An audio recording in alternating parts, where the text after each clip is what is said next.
ഓൻ്റെ മോനെ 299 ഇഫ്താർ വിട്ടാലോ?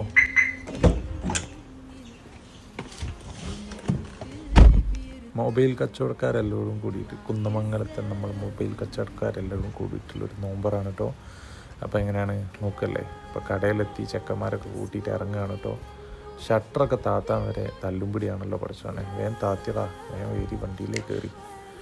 അപ്പോൾ മെല്ലെ വിടുകയാണ്. ഇതാണ് നമ്മളെ പ്രശസ്തമായ കുന്നമംഗലം അങ്ങാടി. വല്ലാത്തൊരു ഫീലാണ് കേട്ടോ. സ്വന്തം അങ്ങാടി കൂടി ഇങ്ങനെ വണ്ടിയായിട്ട് പോകുന്നേരം അങ്ങനെ പറന്ന് പോകാൻ നോമ്പറക്കാൻ അയക്കുന്നുണ്ട് ഏകദേശം. അങ്ങനെ വിട്ടത് നമ്മളെ ഫത്താസ എന്ന് പറഞ്ഞ ഹോട്ടലാണ്. പണ്ടത്തെ താസ ഹോട്ടൽ ഇപ്പോൾ ഫത്താസാണ്. ഓക്കെ, കാണാനൊക്കെ നല്ല മജയുള്ള ഹോട്ടലാണ് കേട്ടോ, കുഴപ്പമില്ല. അങ്ങനെ മെല്ലെ ഉള്ളിൽ കയറുക എന്നുള്ള പ്ലാനോട് കൂടി ഉള്ളിലേക്ക് അങ്ങോട്ട് കയറി. ഫുള്ള് സെറ്റാക്കി വെച്ചിട്ടുണ്ട് ഇവിടെ.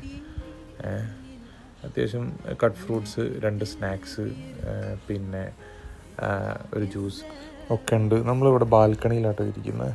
എൻ്റെ കൂടെ വന്നവർ ഒരുത്തനെയും കാണുന്നില്ല. ഒരുത്തൻ കൂടെ ഉണ്ട്. ഇവിടെ പുറത്ത് കാഴ്ചകളൊക്കെ കണ്ടെങ്കിൽ ഇനി റോഡ് സൈഡിലിരിക്കുമ്പോൾ എങ്ങനെ ഇരിക്കട്ടോ. ഉള്ളിൽ ചെന്നേരാണ് ഒറിജിനൽ ട്വിസ്റ്റ്. എമ്മാതിരി ക്യൂ ആണ്, ഫുള്ള് റഷ്, ഹെവി ആളുകൾ. കൂട്ടത്തിൽ വന്നവരെ 2 കാണുന്നില്ല, മിസ്സിങ് ആണ്. തപ്പിയൊക്കെ അല്ലതാരത്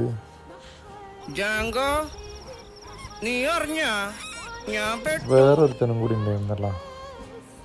ഇവരെ ഞാൻ എവിടെയോ. നല്ല കഥ തന്നെ. കൂടെ വന്ന ടീമാണ്. പിന്നെ ഒരു പേരിന് ഞാനും അങ്ങോട്ട് ഇരുന്ന്, അത്രേ ഉള്ളൂ. വെറുതെ ഒരു കയ്യബദ്ധം, നാറ്റിക്കരുത്. ഫുഡൊക്കെ പിന്നെ ഒരു ഓക്കെ ഫീലാണ് കേട്ടോ. മന്തി ഉണ്ട്, നൈസ് പത്തിരി ഉണ്ട്, പൊറാട്ട ഉണ്ട്, ബീഫ് വരട്ടുണ്ട്.